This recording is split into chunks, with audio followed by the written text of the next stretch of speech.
I feel like there's a certain like then in you when you see that there's a certain inherent like I have to do something. Like, how am I supposed to just let that all go to waste for nothing? Society has shifted in a way that becomes more of an activity or a type of bonding relationship of rather than just have the separation between preparing and eating. Love and passion since I was a little kid has always been food. Welcome to Keep Hustling. Welcome to Keep Hustling, where we are going past the why to get to the how. I'm your host, the always hustling Aaron Gordon, aka NY Risk Advisor, aka Mr. #Keep Hustling. In this podcast, we will be diving deep into the professional and personal successes of our guests to find out how they hustled through the most difficult times in their life and their development to achieve the success they've gotten to today. So buckle up for what hopes to be an amazing ride. And of course, now and always, keep hustling. Welcome to Keep Hustling with my guest, Joseph to his mother, but to the rest of us, Joe Binelli. Joe, thank you so much for being here today. It's a pleasure to be here, Aaron. How you doing? You know, I'm doing great. I hope your mother listens to this episode because if your mother's willing to give us 100,000 listeners and a 5-star review, I'll call you Joseph for the rest of this episode. But until she can guarantee me that, we're gonna go with Joe. How's that? Let's go with Joe. I need to get her okay on this because there we go. I need to keep the peace between us somehow. Exactly. It's rare that I get another New Yorker on here. It's rare that I get a guy from Brooklyn on here, so I'm excited about that.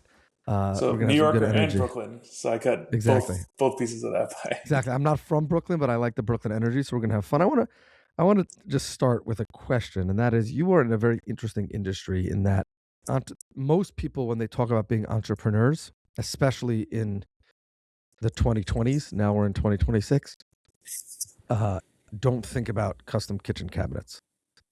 Yet Correct. You somehow ended up there. So tell us your story briefly as to how you ended up in that business, how your hustle is inspired, what made you tick, why you love it, and then maybe we'll talk about some of the challenges. So it's a very loaded question. I know we don't have all day to talk about this, but I can keep you here for hours just having that conversation. So let me go one at a time. So my, I guess, love and passion since I was a little kid has always been food. I don't know why. I don't know how. Just maybe it's my upbringing. Delicious.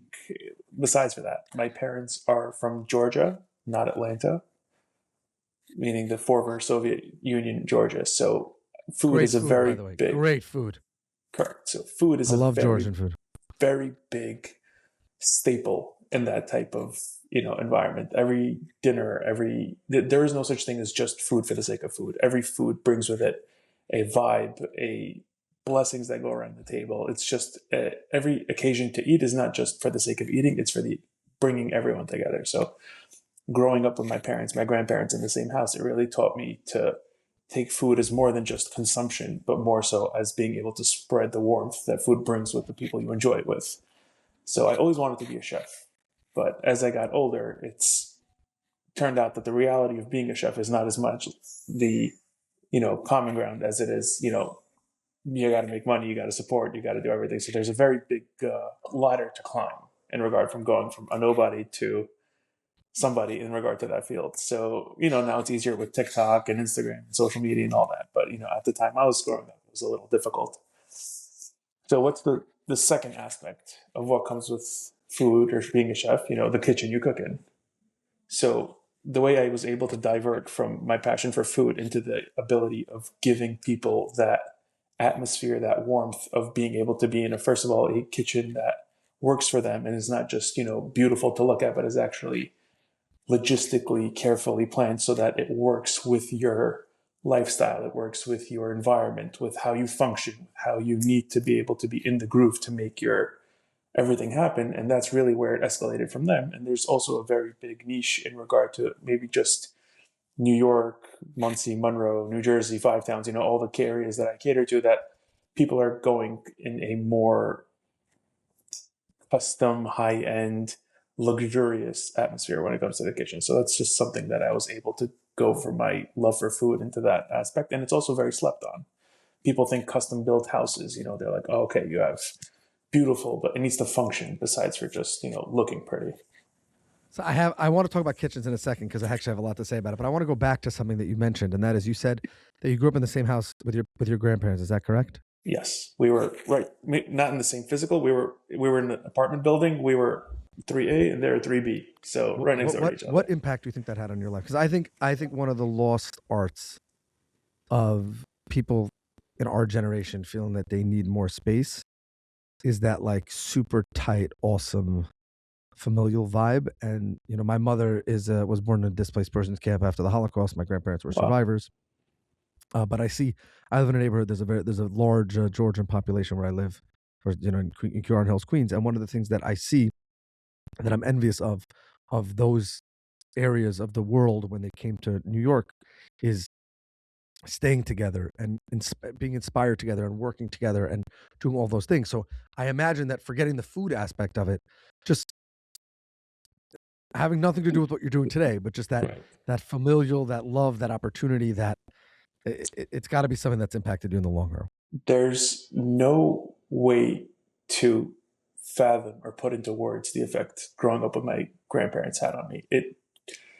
There's people that say, "Oh, you're a first generation American, so automatically you have an American mentality, you have American life set, you have American, goals, ideals." It's completely the opposite. The fact that I grew up with my grandparents for the first, let's say, even 10 years of my life, it completely shifted the dynamic from being an American Georgian to being a more so like a Georgian American. So the ideals, the customs, the lifestyle, the mutual respect, the hustle that it gives you, the overall just, I don't know, it changed who I am as a person. It taught me like morals, traditional ways of thinking that today's generation just cannot fathom or appreciate even. And by the way, talk about the ultimate hustlers, right? First generation Americans, First people that generation came here, American. like Yep. we want to. I'm the keep hustling guy, right? People love to talk about that. I'm the keep hustling, but like, my mother came on a boat with her parents that not only just had what was in their pocket, but didn't speak the language. So like, Yep. I I feel like that there's a certain amount of grounding that happens when you spend enough time with people who are those OG hustlers that it's not something that we can be jealous of because we can never replicate it, right? And by the way, the reason why Definitely they not. hustled so hard is so that we didn't have to replicate it, right? And we didn't have to Exactly. hustle. But yet there's I feel like there's a certain like then in you when you see that there's a certain inherent like I have to do something. I can't For sure. be lazy because they if they were lazy I wouldn't be Sacrificed alive. so much, leaving their livelihood and their everything that they knew their entire lives to come here and give us a better life. Like, how am I supposed to just let that all go to waste for nothing? Like, and one of the reasons why I was passionate about food to begin with is my grandfather owned a restaurant back in Georgia. So all the stories I heard growing up of how, like his restaurant happened to be by the beach. So they had like just a phenomenal time, phenomenal history, just living through his words, just really kept that inside of me my entire life. And for him to come down here and not speaking a word, and he had to start driving a taxi because he didn't speak the language, he didn't know anything. So in my mind, I'm like, I have to do something to make sure that he never, takes for granted the fact that he left his home country to give me a better life, his future grandson, and I should just ride on his coattails for what? 100%. I want to ask you about kitchens. Go for it. I was thinking about this as we were leading up to the episode. The kitchen used to be a means to an end. And we recently did a kitchen, so I was thinking about this. The kitchen used I'll to ask you be your experience after the yeah, fact. but the kitchen used to be the place that you made the food to then go eat in the dining room or then go it was the place where you created food to then enjoy it elsewhere. And I feel like now the kitchen is the at least in my house, it's like the most connected space. It's where everybody gets together. It's where everyone hovers around or work. It's the only time my kids actually work together is when they're like trying to bake a cake or something like that. Makes total And sense. and I feel like that also plays into the design Of because course. like what was before, which is this isolated small space and whatever to just bang out food and get rid of it. Now it's like how do you invite people together? I got it. So exactly what you touched on, I'm going to go based on that. So it used to be that let's say there was a By division. the way, if I'm wrong, correct me. But Not at that's another thing. all. You put it in the most elegant way possible. So there used to be a division between, the preparation of the actual food and then the eating of the actual food, because there were these dynamics. It could be the traditional states, whereas certain individuals would be in the kitchen preparing, and then everyone would migrate to the dining room and have your meal, and then back to your separations. But these days, the society has shifted in a way that it becomes more of an activity, or a type of bonding relationship, of rather than just have the separation between preparing and eating, but to go through the entire process together, which is how the design aspect of kitchens has shifted in dynamic over the last couple of years, that people now want to make it so that it's not just a functional kitchen and then you go eat in the dining room. I have tons of kitchens that I do that there's dinette tables in the dining room, because at the end of the entire journey, you're just so exhausted. You don't want to take everything to the dining room. You just want to plop down in one place and, get it out of the way. But the fact is that people want to become one in their house, and they're designing their houses so that they're able to not just, have it for the sake of functionality of make and then eat. It's more so the experience of cooking together and sitting around the island while someone is, baking cookies, or having everyone gather around the island and, join in it together. And it's just growing to become so much more than what, it has been in the last several generations. Just to have you and I got a great bit when we had Zach Griffin, formerly of the Points Guy, on here. I got a great travel tip from him that I've used a bunch since. So I got to ask you, what do you think is the number one tip you would give someone? And then we'll get back to your story. I just thought of this. When they're doing a kitchen, and hot take, that's part one of the question. What is the number one thing you would tell people to focus on? And hot take, what do you think is the most foolish thing that people focus on that is totally, or spend a lot of money on, that is totally irrelevant and in the long run not important? So to answer the first part of your question, I think people are so fixated these days on making it look extravagant and magazine ready and Instagram worthy and all that they keep forgetting that it has to function. If, for example, I have people coming at me with these huge houses and they want the fridge freezer located on one end of the house, and then the sink and the gas cooktop on the other side of the house, and I'm like, you're running 20 feet between, it has to function. It's still your kitchen at the end of the day. It could look beautiful, but it needs to function. You cannot have a gorgeous kitchen and then be inconvenienced every time it's time to actually make something. I think it's the biggest stupidity, but you got to give the people what they want, and you find compromises along the way either. So, it is what it is. And on the second aspect of your question, people are trying too hard, man. People are trying to keep up with the Joneses for no sake other than to say, I have it. And I find that to be the biggest mistake these days. Take us to the most challenging moment in your career. Let's get back to you. Take us there. The moment when you thought it wasn't going to work, and then it worked, or it didn't work, and that's what built you. Take us there. It's more so the second fact. It didn't work, and that's what builds you. Because in this type of business, your word is your key. Your reputation is everything. So I started out when I was 19 years old, just learning the ropes, getting to know people, figuring out, how it works. Because it's not just, you go into a house, you think, oh, it's already delivered. But the whole process, starting from the beginning of planning it out and delivering, there's so many logistics involved. And the actual, from the beginning planning stages to the final delivery, there's so many tedious and meticulous, bullet points that need to be checked off in order to ensure that it works design-wise, it works logistically, and it works, for the future of whoever is living in that house. That there has been, honestly, so many mess ups along the way that, every time there's a mess up, you just have to document it and keep moving forward. You have to roll with the punches, as they say, or else you're just never going to make it. If you get affected by every hurdle that comes your way, it's not for the faint of heart. I'll tell you that. But I feel like also, and it's interesting, a lot of people misdefine service businesses. Right. So I am by trade an insurance broker. Some people say that the sales business, I think it's much more of a service business. You're in a design 100%. and you're in a design building sales business, but really it's about a service business. And I don't want to give people too much the benefit of the doubt, but I feel like most of the time, if there's a mess up and you own it, people are scared to own it. But if there's a mess up and you own it, both practically in that moment of when you're building the kitchen and financially, I'm not, again, you can't tell someone, oh, by the way, I ordered the wrong piece and therefore you have to pay double for your kitchen. So Right. I feel like most people are like, okay, like own it. But I feel like when people try to hide it and they try to make excuses or go around, that's when stuff explodes. 100%. And I tell this to young people all the time, especially in sales. I've never met a person who wasn't okay with me messing up. They might have fired me, but they didn't like look ill on you saying, oh, you probably like, I thought this is what it was. And I didn't sell you a product that was not legit. I thought the quote was going to be $1,000 and it came out to $2,000 for these reasons. And it didn't cost you because you never bought it.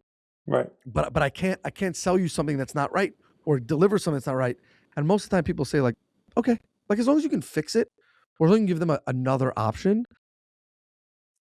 I think people give up on their ability to cover their tracks and be honest too easily for the sake of a lie. And then you're toast. That's exactly what it is. As long as you're able to show that person that, first, acknowledge the fact that you messed up, and B, acknowledge the fact that you're a human. At the end of the day, we all have the capacity to do great, but there's always that margin of error that just happens. Like, I'll never forget, in one of the first kitchens I designed as I was starting out in the business, I was young, I was hungry. It was my own customer. I found the customer, got through the design. Everything's, going great. They give me a 50% deposit. And I was so excited that I ordered the wrong color, the entire kitchen in the wrong color.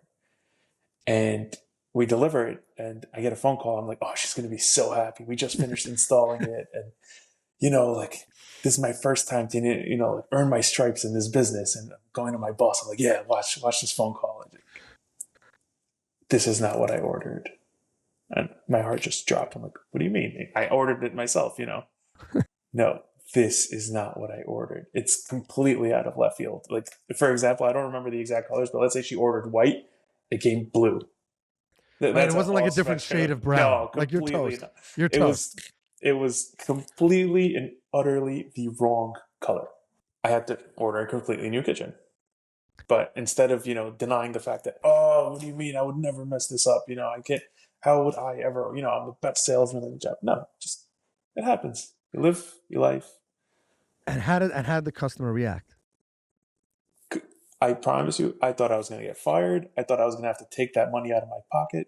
It was the most eye-opening and mind-boggling experience that I've ever been through because they were completely chill about it. And it's so funny you say, like, as I mentioned, I did a kitchen, and I will not mention the name of the vendor because when you hear the rest of the story, you'll understand. And there was an issue with a couple of drawer fronts, and specifically a door on a drawer front on the front of a garbage pullout. And people are human, and it's totally fine. But there were two holes in the wrong place inside. You didn't see them from outside; you saw them from inside. Those like big circles where the hinge thing kind of goes in. Right. And if you're doing a pull-out garbage can, there's no hinges. So those holes are not supposed to be, it's supposed to be a flat piece. Correct. And so I look at my kitchen, I point it out to the guy. And he's like, no. They put those holes in all the door fronts. Because what if we want to swap it for a different one? And first of all, that's impossible because this piece is cut for this. And so I was like, you know what? I paid a lot of money for this. And you just lied to me. I'm not going to take that. So I walk over to it. We have two on opposite. We have two garbage. And so I go pull out the other one. Two garbages, by the way. Smart. Just four, actually. Point. We have four. We have two doubles. We go through a lot of garbage. Excellent. I'm going to ask you, you know what? You just reminded me of a practical question. We're going off the rails with this. So anyways, I go over to this about the service in the hustle. I go over to the other garbage pile and I pull it out. And what did you know? There were no holes. Somebody did something there and tried covering it up. So you can't explain. You can't say to me that they always put the holes in. Had the guy just said, you know what, you're right. I wanted to make sure that your kitchen. I had this panel. It was wrong. Right. I wanted to make sure that your kitchen was in. I already ordered. Another. Even if he didn't, by the way, even if he was waiting for me to nail it, doesn't matter, right? I already ordered. Or I'm ordering today another panel, and when it comes in, we'll swap it. It's 4 screws and a handle, and we're good. Exactly. What it cost him a couple $100. But I want to tell you the interesting thing. Customer. But I want to tell you even more the interesting thing that happens with that. Then you start looking for other problems. because your distrust is already there established. Then you're like, hold on. You're fishing it. You're like, is this straight? Is this door right. straight? And meanwhile, if you were so in love with the process and the product and the honesty, everybody's human. Nothing is going to be perfect. But all of a sudden, if you start lying to me, I'm going to expect perfection from only one person in the world, and that's you. Yep. Automatically. So I find that amazing. We're going to digress here to the garbage question because I have a dispute with my neighbor. We both did our kitchens. Okay. I did 4 smaller garbages. So each garbage pull out, the garbage is turned 2 sideways. Cabinets, right, in front and back. So 2. So each one has 2, and I use, the 13-gallon, I think it is, bags. Right. He did this massive garbage can. It's more square, and it's 1 per pull out. He claims it's more efficient to have less garbage cans with bigger bags than the smaller cans with the smaller bags because no one ever fills those anyway. Now, there's an underlying point here. Who has more kids? We have the same. Are his kids older? Yes. There you go. That's why. Interesting. Okay. Once you're automatically at an age point where your kids are slightly on the older side, it's more worth it for him because he knows that he can divert to his kids to take out, whenever. Oh, I love that. Love that. Okay, fine. It's a shift in mindset. You have small kids in the house, constantly something quick, take it out, quick, take it out. How do you? Just go ahead. One more point. There's a third way of doing it, by the way, which completely reinvented the wheel. What they do is they take a cabinet, they cut out the floor of the cabinet. Imagine when you open the door, normally you see shelves and like the base. They'll rip out the base. They'll take a commercial garbage can, one of the ones that you put outside by the curb when the garbage comes and takes your garbage, and they roll it inside that and they close the door. Holy smokes. So the reason why they do that is because once you have, let's say, your type of mechanism, right? You have to constantly walk over with your garbage, open it, throw it in, close it, you're done. If you do it the other way, you open the door and you take it and you schlep it with you inside the entire room. So this way you're not walking to one side. Oh my God, that's so good. You bring it to the Shabbos table, done, and then you wheel it right back in. There you go. Holy smokes, I love that. Oh, you heard it here first on the cage. Boom. Joe Binelli, bang. How do you handle a customer who has the absolute worst design idea? Not practical, meaning like they have 2 colors and you're like, this is I'm telling you, Mr. and Mrs. Schwartz, like this is not gonna work out. And they're like, no, this is what we want. How do you? Because and the reason why I say that is I'm not saying somebody who's because you know what it's going to look like on a panel. Right. I see it in a book and I say, oh, this kind of, and you're thinking like, oh my God, all of these upper cabinets are going to be black. Like this room is never. It's you're thinking about one little piece. I'm thinking about you have 100 cabinets. This is not going to work. How do you handle address it? There's 2 ways to address it. So every single customer that comes into my office, they get what's called a 3D rendering.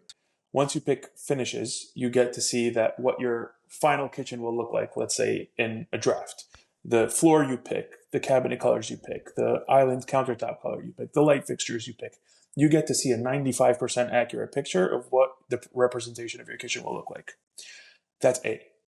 B, if they see it and they love it in a picture, but I know for a fact, let's say they picked black and like a wood color, but I know that the black that they chose, let's say they chose a high gloss, that they're going to be calling me every week, oh my God, I see 1,000 fingerprints on my black high gloss.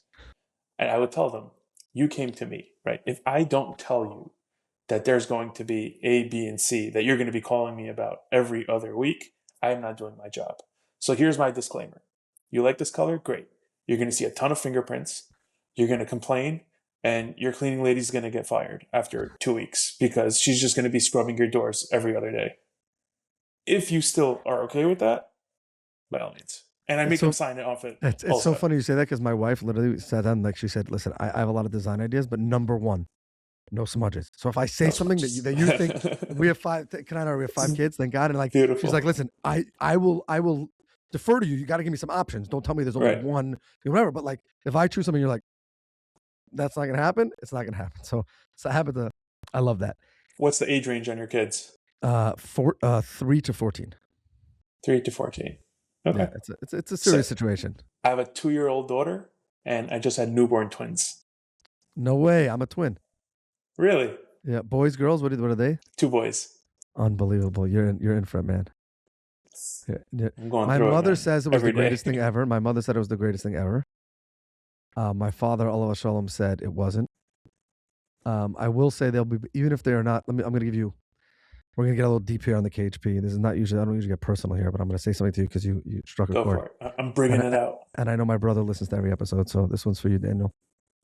Even if your kids don't appear to be super close when they're growing up, or especially in their teenage years, I promise you